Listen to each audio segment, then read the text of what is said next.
Today, I'd like to introduce our latest design magnet lock system. It includes 4 parts: the magnet lock, the installation cradle, the catcher, and the key. First of all, we can see there is a tape backup for the magnet lock and a switch button at the other side. Now, we put the catcher on top of the cradle, then to peel off the release paper from top tape. Before installation, we need a ruler or straight pole to align the side edge and position of magnet lock cradle. Put the cradle most close to the inner side of the ruler, then fix the top tape upward and press it firmly to make it stick well.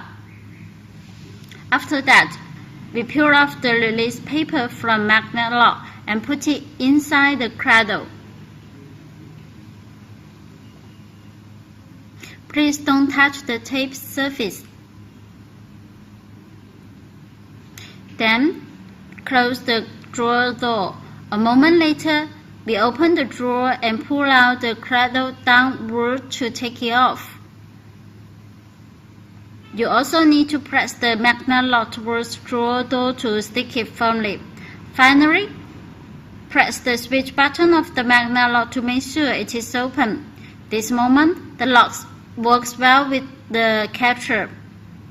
To open the drawer, we have to press the key to the magnet lock and pull out the drawer. The right function is that once you press the key to the magnet lock, the drawer keeps open. While the key away, the drawer locks well. The greatest advantage of this lock besides magnet function is the manual operation switch button. Any questions? Welcome to contact us. Bye.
Thấy cái hộp nào để số đó lên.